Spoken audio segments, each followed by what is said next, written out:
sains yang digunakan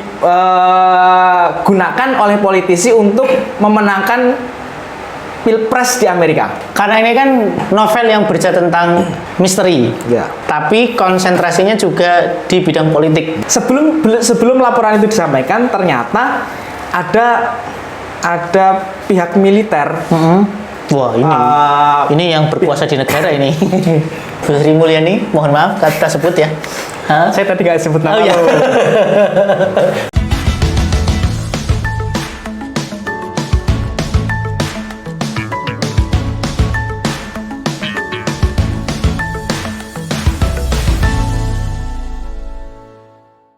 Selamat pagi teman-teman, kembali lagi bersama kami di Buka Buku by Prisepena.id, sebuah kanal di YouTube yang memberikan ulasan mengenai buku dan menghadirkan seorang pengulas yang nantinya kita akan mencari tahu dan mengulik secara lebih dalam mengenai pengulas dan juga buku yang diulasnya.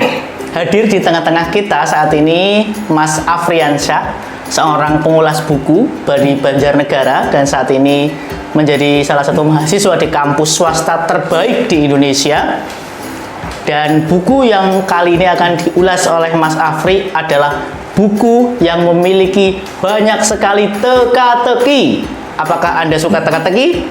Kalau saya suka teka-teki silang. Sebuah buku dari Dan Brown berjudul Deception Point. Bagi Anda pecinta buku-buku misteri, novel-novel misteri, novel-novel teka-teki, dengarkan baik-baik ulasan kami. Selamat datang Mas Afri. Kabarnya baik? Alhamdulillah. Kabarnya baru saja menyelesaikan skripsinya. Alhamdulillah. Setelah terbengkalai berapa tahun? Ya, hampir 3 tahun lah. 3 tahun ya. Masih bagus, baru 3 tahun ya. Baik Mas Afri, selamat datang di Buka Buku by Prisepena.id. Jadi di sini di acara kita saat ini kita akan ngobrol mengenai buku yang dibawa oleh Mas Afri. Selain itu, di acara ini kita itu lebih banyak mengulas mengenai pertemuan seseorang dengan buku. Yang semoga ketika banyak orang mendengar kisah-kisah pertemuan seorang dengan buku itu, mereka bisa terinspirasi untuk ikut menjadi seorang pembaca. Nah, dan juga teman-teman semuanya, Mas Afri bukan hanya sekedar pembaca, dia juga seorang penulis yang beberapa waktu lalu juga memenangkan beberapa lomba-lomba penulisan. Nanti silakan di googling saja atas nama Afriansyah. Nanti akan muncul berbagai macam tulisannya di media massa. Oke, Mas Afri, untuk yang pertama kali yang SOP-nya di Buka Buku adalah mengapa Mas Afri membaca buku ini? Dan bagaimana pertemuan Mas Afri dengan bukunya Dan Brown, Deception Point ini? Ceritakan kepada kami Mas Afri. Oke, sebelumnya saya mengucapkan terima kasih kepada teman-teman dari Prisepena yang sudah memberikan saya kesempatan untuk ngobrol-ngobrol. Setelah lama berada di dalam kamar ya. Setelah lama saya bergulat dengan diri saya sendiri, akhirnya saya bisa bebas sedikit. Berkaitan dengan buku yang saya bawa hari ini, buku yang judulnya Deception Point. Jadi di awal saya mungkin coba sedikit mengenalkan bahwa Dan Brown ini sejauh yang saya tahu menulis 7 novel yang semua istilahnya genrenya sama, thriller misteri, penuh dengan teka-teki, petualangan. Dan saya lupa ini buku keberapa, hanya kalau alhamdulillah saya sudah baca semuanya. Dan dari ke-7 buku itu saya mengelompokkan ada 2 jenis berdasarkan alurnya atau inti ceritanya. Yang pertama, 5 buku punya satu tokoh utama, yaitu yang namanya Profesor Robert Langdon. Dia itu Robert Langdon, tokoh fiktif yang di situ diceritakan sebagai profesor simbologi agama di Universitas Harvard. Sedangkan 2 buku yang lain, ini salah satunya Deception Point dan satunya lagi adalah Digital Fortress. Belum baca itu yang itu. Itu tidak ada tokoh Robert Langdon seperti itu. Nah, hal yang pertama kali menarik perhatian saya ketika saya pertama kali lihat buku ini itu saya baca di belakangnya. Biasanya kalau di belakang itu buku sebelumnya yang pernah saya baca itu ada Robert Langdon. Terus saya baca ini kok nggak ada Robert Langdon kayak gitu. Padahal setahu saya novel-novelnya Dan Brown itu ada Robert Langdon seperti itu. Tapi kok di sini nggak ada kayak gitu. Terus saya coba baca di sini, kebetulan di toko buku ada yang sudah kebuka. Saya dibuka saya coba buka-buka isinya dan kok kayaknya menarik, saya coba beli satu dan saya baca ternyata ekspektasi saya yang kayaknya nggak asik kalau nggak ada Robert Langdon kayak gitu. Buku itu, novel ini kalau novelnya Dan Brown nggak asik kalau nggak ada Robert Langdon. Ya, itu kesan pertama saya ketika saya baca istilahnya ulasan di belakang. Tapi ternyata setelah saya selesai baca, kesan pertama saya itu langsung berubah kayak gitu. Berarti awal bertemu dengan buku itu adalah karena perjumpaan Mas Afriansyah dengan Dan Brown lewat Robert Langdon, lewat novel-novelnya seperti itu. Nah, apa yang menyebabkan Mas Afri itu menyukai novel-novel genre misteri? Sedangkan jurusan kuliah jenengan itu kan biologi, sains. Membaca novel misteri gitu kan, nggak nyambung sebenarnya menurut saya. Ya kalau berkaitan dengan bidang studi saya memang nggak nyambung sama sekali ya. Banget. Tapi saya suka novel itu memang sudah sedari lama dan ini sedari kelas 4 atau kelas 5 SD. Kelas 4 5 SD sudah baca novel? Ya, novel-novel apa istilahnya kalau sekarang tenlit ya? Cerita-cerita pendek lah gitu ya. Cerita pendek ya tentang remaja kayak gitu. Ya itu masa-masa saya pertama kali mulai bercengkrama dengan buku seperti itu karena dari kelas 4 SD ya. 4 SD. Karena di desa saya sangat beruntung, di desa saya ada satu perpustakaan namanya Perpustakaan Jendela Dunia. Itu didirikan oleh Yayasan Nurani Dunia miliknya Pak Imam Budi Prasojo. Pak Imam Prasojo ya. Kalau teman-teman itu orang Banjar ya? Orang Banjar. Bapaknya asli desa saya. Beliau kalau tidak salah sekarang masih aktif ngajar di UI kalau tidak salah. Nah, di perpustakaan itu saya mulai berkenalan dengan awalnya saya berkenalan dengan buku-buku keislaman. Kelihatan jenggotnya. Terus selanjutnya di situ ada komik, saya juga mulai baca komik. Terus di situ ada novel tenlit, novel tentang kisah-kisah remaja, saya juga mulai baca dan ternyata kayaknya menarik ya. Terus saya mulai baca di situ dan saya juga mulai suka seperti itu sampai sekarang. Dan ketika saya baca ini, saya sebelum baca ini kan baca juga novelnya Dan Brown yang ada Robert Langdon. Maka dari itu saya punya kesan pertama seperti itu. Dan kenapa saya suka genre ini? Genre misterinya? Genre misteri karena genre misteri itu biasanya menyajikan teka-teki dan teka-tekinya itu biasanya beruntun. Jadi kalau tidak bisa menyelesaikan teka-teki A, jadi dia tidak bisa mulai step selanjutnya ke teka-teki B dan seterusnya sampai kasus itu terpecahkan.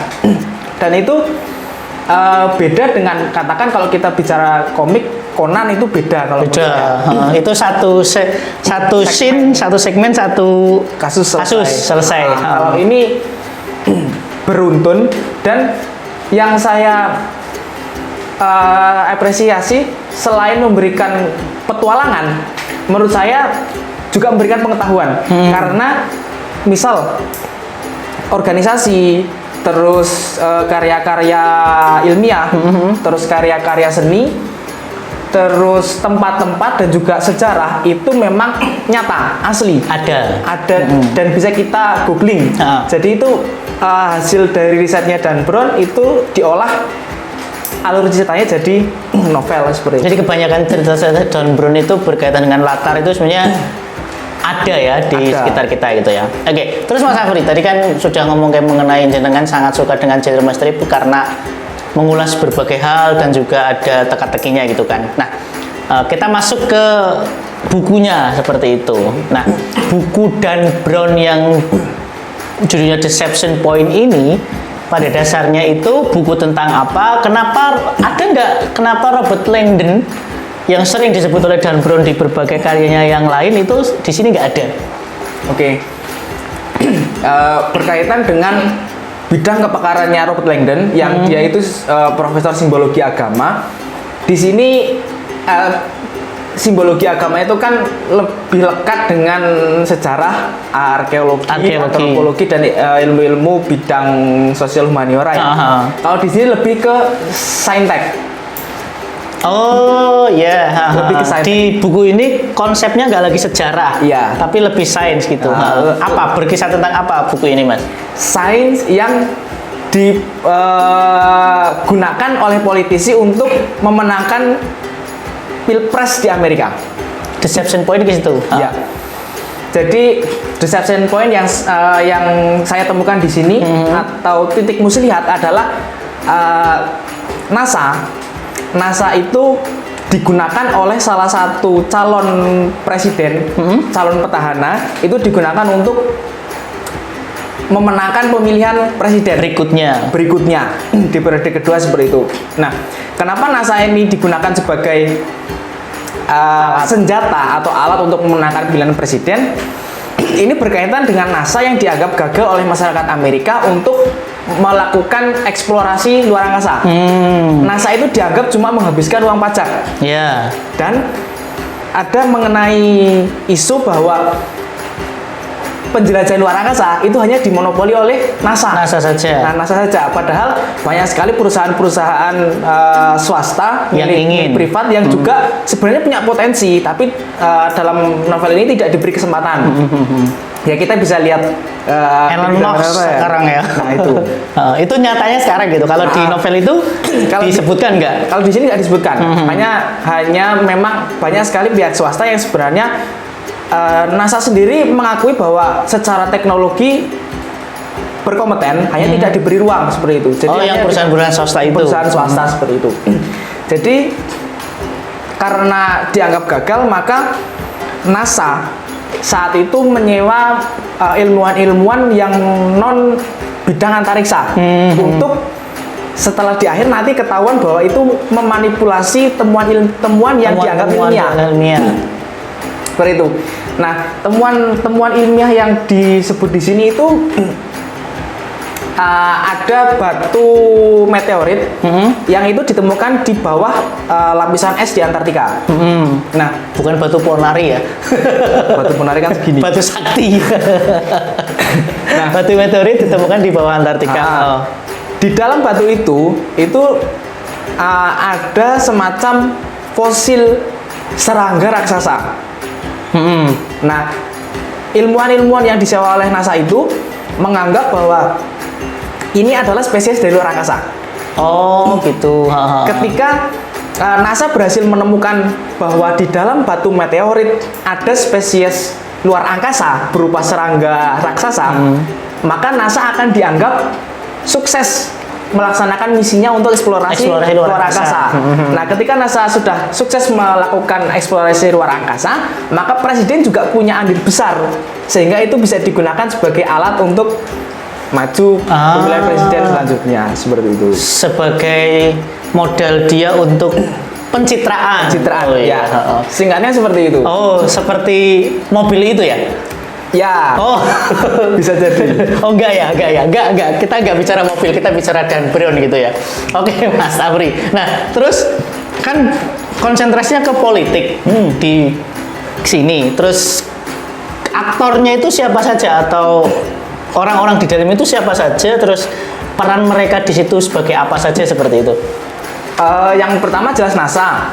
Yang kedua adalah presiden petahana yang dalam hal ini dia itu melawan senator yang akan maju menjadi presiden. Terus ada juga ilmuwan-ilmuwan yang disewa oleh NASA yang di luar bidang astronomi, ada dari bidang biologi tentunya di bidang sains seperti itu. Dan juga satu yang menurut saya unik adalah putri dari putri dari si senator itu dalam tanda kutip direkrut oleh presiden petahana. Nah, karena statusnya si putri senator itu dia dia kerja di Badan Intelijen. Dia salah satu analis di situ. Dia otomatis kan orang pemerintah, maka dia secara tidak langsung dia direkrut untuk memperkuat. Sebenarnya kalau secara formalnya dia direkrut untuk menganalisis kevalitan data yang ditemukan oleh timnya seperti itu. Tapi secara tidak langsung ketika dia sebagai analis mengatakan bahwa data ini valid, maka dia secara tidak langsung kan mendukung lawan politik ayahnya seperti itu. Oke. Nah, karena ini kan novel yang bercerita tentang misteri. Ya. Tapi konsentrasinya juga di bidang politik. Nah, di Mas Afri itu menemukan misteri-misteri apa yang tadi jenengan ngendika bahwa bertahap dan sebagainya. Ada nggak misteri-misteri yang dibuat oleh Dan Brown yang akhirnya kita ngomong, oh gini toh. Biasanya kan novel misteri kayak gitu. Di awal kayak gini, oh di akhirnya oh ternyata ini maksudnya gini toh kayak gitu. Ada nggak di situ? Atau seperti apa yang disampaikan Dan Brown? Jadi inti misterinya adalah di penemuan fosil. Jadi awalnya tim itu melaporkan bahwa ada meteorit jatuh yang sudah lama sebenarnya, sehingga dia terkubur di bawah lapisan es. Kayak Kapten Amerika dong. Hampir sama. Setelah dicek pakai alat apa ya saya lupa itu, jadi dia bisa mungkin inframerah ya, jadi tanpa dibor sudah bisa lihat apa yang ada di bawah es. Setelah dilihat itu ternyata ini batu meteorit dan di dalamnya kok ada fosil serangga yang ukurannya gede. Nah, sedangkan kalau dilihat serangga umumnya di dunia sekarang itu kan nggak segede di temuan itu kayak gitu. Nah, di situ tim negara atau tim yang direkrut sama NASA itu mulai ngebor, batunya diambil dan di situ mulai diteliti. Di tim itu kan ada pakar bidang, kalau tidak salah bidang metalurgi perbesian. Jadi selain itu juga ada biologi kelautan. Nah, pertama kali misteri itu muncul itu oleh pakar biologi kelautan.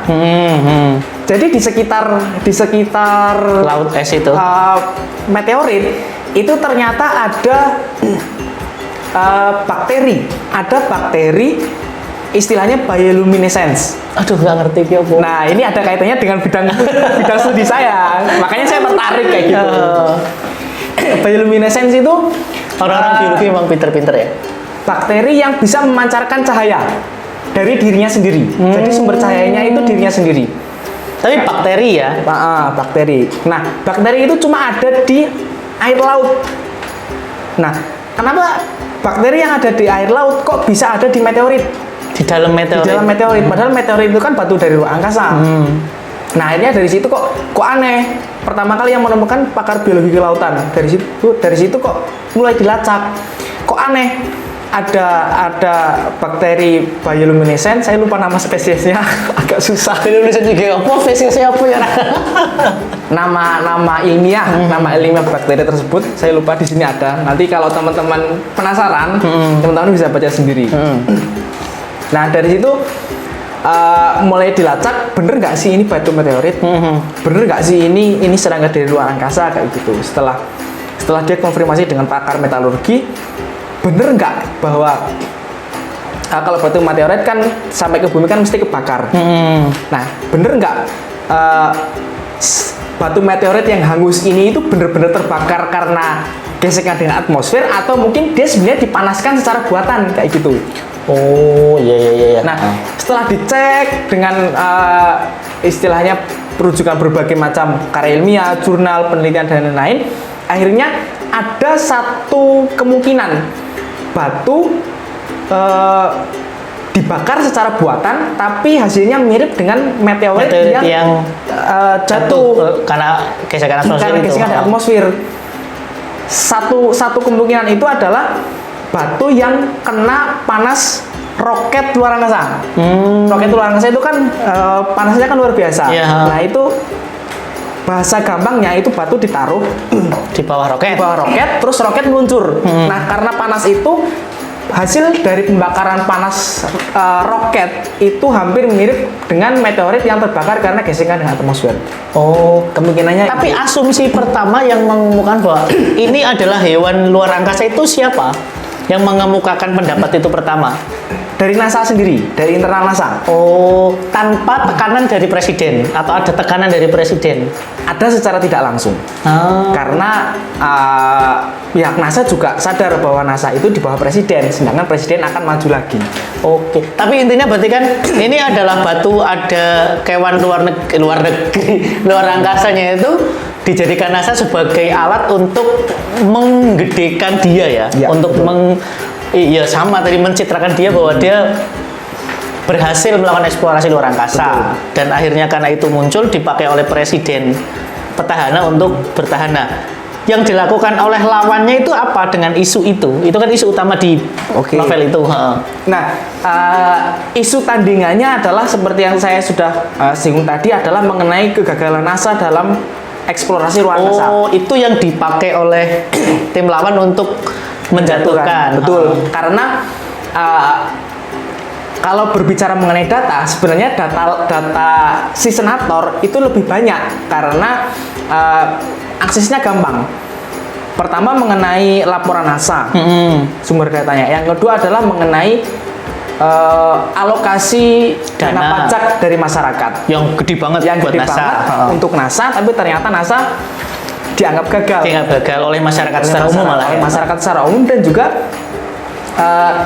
oleh mungkin kalau di Indonesia istilahnya Kementerian Keuangan ya, bagian pengalokasian dana pajak warga negara seperti itu. Ya, Bu Sri Mulyani, mohon maaf kita sebut ya. Hah? Saya tadi nggak sebut nama. Oh iya. Menteri Keuangan Indonesia itu sangat baik, sangat cerdas dan sangat hebat. Terus. Ini novelnya berarti kan NASA dianggap gagal oleh Kementerian Keuangan karena terlalu boros, tapi tidak menghasilkan penelitian. Betul. Digunakan senator untuk melawan, artinya membuat ide-ide di Ide masyarakat, tandingan. ide tandingannya. Jadi setelah saya kembali lagi ke eksplorasi tadi ya. Setelah pakar metalurgi itu menyampaikan bahwa ada satu kemungkinan lain, terus dua orang ini lapor Metalurgi sama biologi kelautan, Ah. lapor ke pihak NASA. seperti ini. Nah, sebelum laporan itu disampaikan, ternyata ada pihak militer, Wah, ini yang berkuasa di negara ini. pihak militer atau mungkin tentara bayaran yang dia itu sedari proyek itu dilaksanakan memang sudah mengintai dengan teknologi mata-mata drone. Kalau di sini disebutkan drone mini dalam bentuk nyamuk. Bukan drone emprit ya. Drone itu punyanya Pak siapa? Ismail Fahmi. Iya, yang menghasilkan banyak data-data untuk kita analisis itu. Berarti ini drone nyamuk. Drone. Drone nyamuk. Drone dalam bentuk fisik. Nah, sebelum dua pakar itu lapor ke NASA, mereka itu dibunuh. Singkatnya seperti itu dengan drone itu. Dengan Si drone ini. dua peneliti itu. Ya. Jadi laporan belum tersampaikan, dua orang itu sudah dibunuh. Oh. Nah, clue pertama dari misteri besar ini nggak sempat tersampaikan Ke NASA. ke NASA. Nah, Berarti setelah militernya jahat ya. militer atau tentara bayaran di sini nggak disebutkan secara Iya. rinci kayak gitu. Nah, setelah itu belum ada hasil berkas-berkas laporan itu sempat ditemukan sama anaknya Putrinya senator. Dia baca terus akhirnya dia menemukan ada kemungkinan sabotase temuan ilmiah di sini yang hendak dilakukan oleh NASA dan arahnya dia sudah tahu. Nah, setelah si putri senator ini sudah tahu clue pertama yang belum sempat disampaikan, tapi dia tahu itu dari berkas-berkas Yang dia temukan. Dari situ inti cerita itu dimulai. petualangan untuk menyampaikan bahwa temuan NASA yang itu diklaim sebagai temuan ilmiah hasil eksplorasi luar angkasa ternyata itu hanya manipulasi. Manipulasi NASA untuk memenangkan politik. Iya, betul. NASA Tapi kan putrinya itu kan di timnya ini petahana, terus gimana dia? Berarti tokoh utamanya itu putrinya atau senator? Tokoh utama di situ. kalau menurut saya Putrinya ya? ya. Putrinya senator namanya lupa ya. Bentar. Baca novel itu sering lupa tokoh tapi tahu jalan cerita. Kalau senatornya itu namanya Sedgwick Sexton. Susah lah itu. Ya kita sebut saja Senator. Miss Sexton ya. Kalau presiden petahananya itu namanya Zachary Herney. Oke, berarti perjalanan di novel itu lebih banyak bagaimana seorang Miss Sexton ini bukan mencari tahu ya, berusaha mengungkapkan data sebenarnya. Ya, betul. Dan data sebenarnya itu dilaporkan langsung ke petahana, karena petahana itu nggak tahu proses eksplorasi dari awal sampai ketemu asumsi bahwa itu adalah manipulasi. Jadi aktornya itu sebenarnya aktor deceptionnya, aktor muslihatnya itu sebenarnya timnya petahana, dan tapi petahananya nggak tahu. Dia cuma terima beres. Mirip mobil menurutku, ini mirip ini kayak gitu. Jadi petahananya Zachary Herney ini sebenarnya memang sedari awal memang sudah menggunakan NASA sebagai batu loncatan untuk menaikkan elektabilitasnya. Tapi dia tidak tahu cara yang digunakan NASA untuk memperbaiki citranya. Bahasa saya dia cuma terima beres bahwa nanti gini loh caranya gini gitu ya. Temuannya ini dan nanti akan diekspos ke media. Terima beres istilah saya. Berarti tim petahana itu ini banget ya, tim independen yang sangat-sangat keren bagaimana membungkus seorang petahana menjadi baik di muka umum itu ya. Ya, tanpa si petahana tahu proses bagaimana itu ternyata adalah sesuatu yang sebenarnya dusta. Ya. Begitu ya. Ya, begitulah politik menurut saya. Banyak sekali hal yang bisa digunakan untuk meningkatkan elektabilitas. Ada mobil, ada pesawat, ada kereta cepat, ada Formula E, ada berpindahnya ibu kota gitu kan. Itu adalah bagian-bagian sangat penting dari politik untuk meningkatkan elektabilitas. Benda yang nyata gitu ya. Oke, kembali ke novel. Terus klimaks yang paling tinggi dari cerita di novel itu seperti apa, Mas? Oke, setelah si Miss Sexton ini berusaha untuk menyampaikan kabar berita ke petahana, dia dihalangi oleh timnya. Tim aslinya atau tim petahananya? Tim petahana. Tim petahana. Ngojo to, ngopo kuwi ngono kudu ngomong-ngomong ke ngono to ya.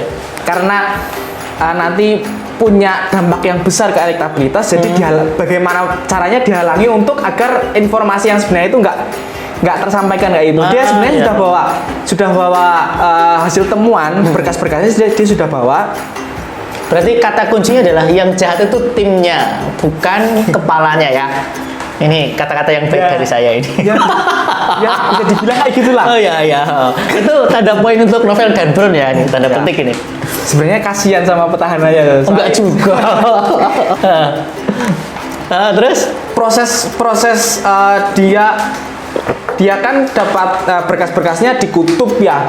Jadi melakukan perjalanan sampai ke Washington, naik pesawat, terus sampai bandara, terus ke istilahnya tempat konferensi pers masing-masing calon.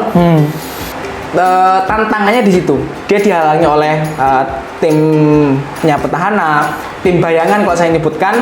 Terus mungkin yang saya sebut sebagai tentara bayaran di sini. Bagaimana informasi itu jangan sampai diterima. Bagaimanapun caranya. Bahkan sampai ada usaha untuk membunuh Miss Sexton itu. Mrs. S lah ya tadi ya. Ya, seperti itu. Jadi tapi di akhir Berarti klimaks yang paling tinggi menurut panjenengan adalah perjalanan Mick Sexton ke kutub sampai dia mau dibunuh dengan berbagai cara yang ada di novel. Belum. Itu belum klimaks dalam novel itu. Klimaksnya itu Miss Sexton sampai di Washington. Dia menyampaikan ke Zachary Harney bahwa kebenarannya adalah seperti ini. Dan secara tidak langsung dia juga berhadapan dengan ayahnya yang juga nyalon kayak gitu. Sedangkan ayahnya kan senjata utamanya adalah mengenai kegagalan NASA dan lain sebagainya seperti itu. Jadi kayak kalau saya cerita endingnya kayaknya spoiler banget ya. Oh iya, jangan diceritakan endingnya ya. Jadi nanti endingnya nggak bisa diceritakan ya. Tapi pada dasarnya novel ini adalah novel misteri mengenai politik dan segala macam hal yang berkaitan dengan proses manipulasi untuk meningkatkan elektabilitas. Ini sebenarnya sangat-sangat kontekstual gitu ya dengan kondisi di dunia ini, bukan di negara plus 62 ya, bukan, itu di dunia ini gitu kan. Bagaimana masyarakat pada dasarnya tahu gitu kan, banyak hal di sekitar kita itu sebenarnya adalah proses manipulasi yang diungkapkan di publik sehingga itu menjadi konvensi bersama yang seakan-akan itu adalah yang nyata gitu loh. Padahal kalau diteliti lebih dalam mungkin itu berbeda, itu ada manipulasi dan sebagainya gitu ya. Nah, menurut Mas Afri, kalau tadi kita ngomong ke kontekstualisasi dengan kondisi kita saat ini ya, karena novel itu kan tidak hanya sekedar dibaca, tapi bisa nggak sih itu menjadi referensi dan refleksi kita berkaitan dengan kehidupan kita di dunia ini tuh gimana gitu kan? Oke, jadi bahasanya politik. Ini agak sensitif ya. Oh, nggak apa-apa, di sini bebas. Ini akan YouTube ya. Oke. Jadi kalau direfleksikan ke kondisi sekarang memang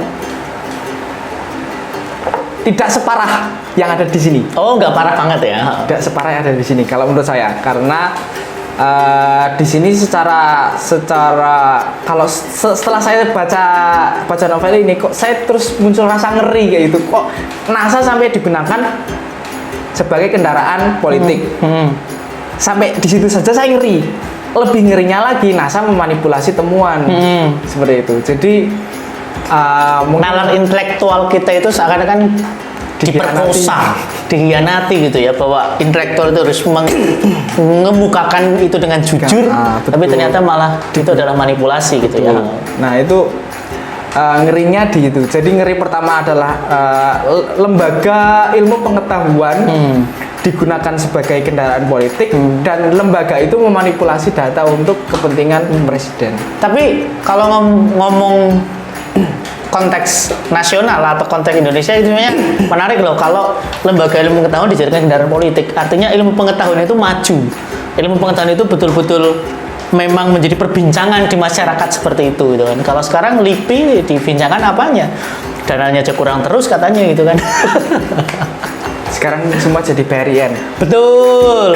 Semuanya yang penting apa yang ada di muka itu menjadi yang dijadikan sebagai alat popularitas. Aduh, aku jadi ngomong politik ini. Saya setelah semua dilebur jadi BRIN, saya jadi ingat dulu sewaktu KKL kuliah kerja lapangan ke LIPI. Saya sempat ke LIPI IPA, ke LIPI biologinya, nggak ke LIPI sosialnya gitu.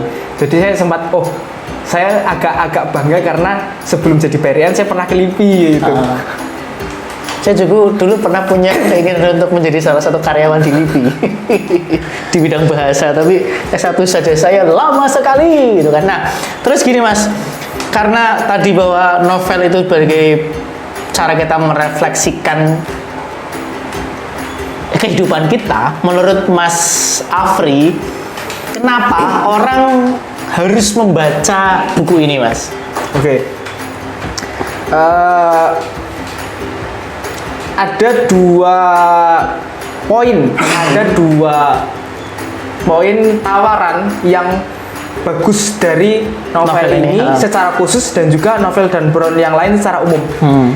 Yang pertama adalah karena ini novel thriller misteri, yang pertama adalah mengenai petualangan. Yang kedua adalah pengetahuan. Oke, iya. Karena Pengetahuan kalau backgroundnya Amerika itu rasanya pas gitu ya. bisa kita refleksikan. Iya betul. Karena sama-sama kalau Amerika kan mesti calonnya kan mesti dua ya, Iya, dari Partai Demokrat sama Partai Demokrat, Republik. Republik. Nah, sedangkan Indonesia walaupun nggak mesti dua tapi seringnya dua kayak gitu. Jadi hampir sama. Iya kan ada threshold, ada batasan. Yang 250 kemarin- juta kok cuma 2. Yang kemarin gagal di Sudah, kita jangan bahas threshold ya. Nanti kita tahu bahwa memang sengaja dipakai. Oh, itu mungkin alat politik juga. Digunakan untuk menjegal lawan tandingnya ya. Betul. Oke, tapi kita ke novel aja Mas ya. Satu, tadi berkaitan pertama dengan petualangan, yang kedua adalah pengetahuan. pengetahuan. Yang ketiga, ada lagi? Kalau menurut saya dua itu. Oh, 2 itu ya. Dan dua poin itu juga yang saya dapatkan di novel Dan Brown yang lain. Jadi nanti teman-teman yang penasaran, teman-teman bisa cari bukunya di toko-toko buku. Pinjam juga nggak apa-apa, yang penting bukunya asli. Kalau beli juga yang asli. Oke. Gitu. Oh ya, satu lupa. Kalau novel ini sudah difilmkan belum Mas? Kan banyak sekali karya Oke. Dan Brown itu sudah difilmkan. Kayak yang apa sih itu yang cincin-cincin itu? Jadi dari 7 novel yang Sudah difilmkan, yang sudah difilmkan itu 3. Pertama Angel and Demon. Jalan Demon. Angel and Demon itu konflik utamanya adalah pertentangan antara sains dan agama. Ya, Yang kedua adalah Da Vinci Code. Da Vinci Code. Da Vinci Code itu konflik utamanya mengenai goncangan kepercayaan Kristiani. Ya. Yang ketiga Inferno. Inferno itu juga konflik utamanya mengenai sains dan juga Agama. bukan moral etik. Sains dan moral etik Inferno mengenai depopulasi. Iya, aku. Iya, gue udah nonton ketiga-tiganya gitu kan. Jadi Nah, kita kalau tahu banyak mengenai Dan Brown kan mungkin kalau yang tidak suka membaca novel akan banyak melihat di film ya, di yang itu kan bombastis, film-film keren lah menurutku. Kalau nilai rate-nya IMDb itu tinggi semua gitu kan, di atas 7 mungkin ya mengenai film-film Dan Brown ini seperti itu. terus yang keempat series. Yang keempat series itu judulnya The Lost Symbol. The Lost Symbol. Series itu Series ya? keluar tahun kemarin, September tahun kemarin. Pernah nonton nggak ya? Nah, Sama, masih Robert Langdon. masih Robert Langdon. Jadi empat yang diangkat itu Robert Langdon semua. Cuma yang series itu Robert Langdonnya beda. Bukan yang si Tom Hanks. Tom Hanks ya, bukan. Kalau ya? tiga-tiganya itu Tom Hanks. Tom Hanks ya. Kalau Keren yang, banget itu kalau main gitu. Terus jadi tadi berbicara kalau mungkin belum baca novel bisa nonton Lihat filmnya. Jadi kalau pengalaman saya baca novel dan juga nonton film serta seriesnya itu ya Beda. biasalah kalau novel diadaptasi jadi film atau series kan mesti ada bagian yang hilang. Pasti. Dan bagian yang hilang itu di beberapa film itu justru bagian pentingnya Di bagian dalam klimaksnya. sebuah novel. Betul. Dulu nonton filmnya dulu udah ketok.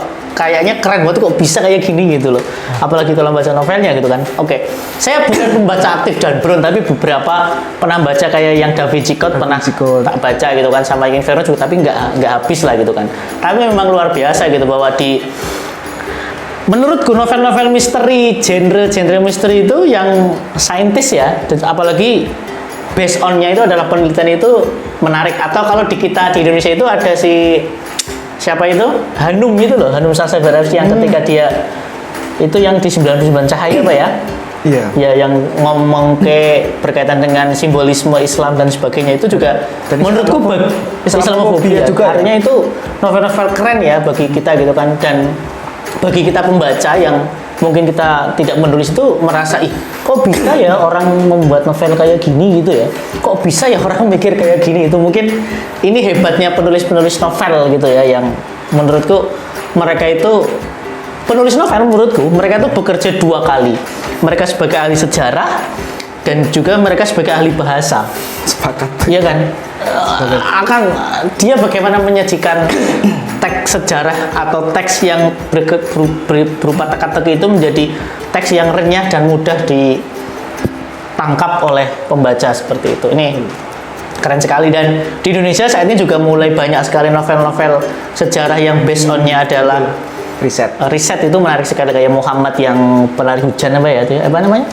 Tasaro GK ya. Tasaro GK itu kan juga penulis-penulis novel yang based on-nya risetnya kuat. Terus ada siapa lagi kalau di Indonesia ya? Hanum salah satunya, tapi juga belum begitu banyak kan. Menurutku novel-novel kayak gitu harus muncul, diangkat dan dibaca oleh banyak orang seperti itu, karena nilai-nilai di dalamnya itu begitu padat menurutku gitu kan. Oke, begitu pesan terakhir mungkin untuk para pemirsa Buka Buku dari Mas Afri yang suka membaca apalagi novel misteri. Oke. Soal genre novel, jadi teman-teman yang mungkin tidak satu frekuensi dengan saya yang suka apalagi novel-novel cerita cinta. Sebenarnya itu soal selera ya. Oh ya, selera. Soal selera, karena menurut saya selera itu satu di antara beberapa hal yang tidak pas untuk diperdebatkan. Oke. Tapi ya pas untuk saling mencaci dan memaki. Aduh, saya enggak. Oh iya, saya enggak. Dulu saya pernah punya pikiran ke situ kayak gitu. Tapi lama-lama lah itu kan selera. Oh iya. Selera sudah dewasa berarti ya. Sudah dewasa gitu. Soal genre, jadi silakan teman-teman suka genre apapun, fiksi atau non fiksi silahkan. Kalau fiksi genre apapun silahkan kayak gitu, karena dari fiksi itu kita bisa menemukan fakta. Betul sekali. Jadi kita belajar kehidupan dari cerita fiksi itu ya. Betul. Bukan berarti fiksi itu fiksional dan tidak ada di sekitar kita gitu. Dan hanya imajinatif itu. Dan imajinatif itu, tapi fiksi adalah bagian dari kita mempelajari kehidupan. Oke, begitu teman-teman semuanya. Terima kasih sudah mendengarkan kami mengulas buku ini hampir setengah jam lebih, dan kami harapkan teman-teman semuanya betah mendengarkan obrolan-obrolan kami yang berkaitan dengan buku. Jangan lupa juga menonton tayangan-tayangan lainnya, pengulas-pengulas lainnya di kanal kami, dan kami harapkan kanal kami juga mampu menginspirasi dan bisa memberikan motivasi untuk kita semuanya untuk tetap gemar membaca. Begitu teman semuanya, terima kasih. Mari membuka dan terus membaca.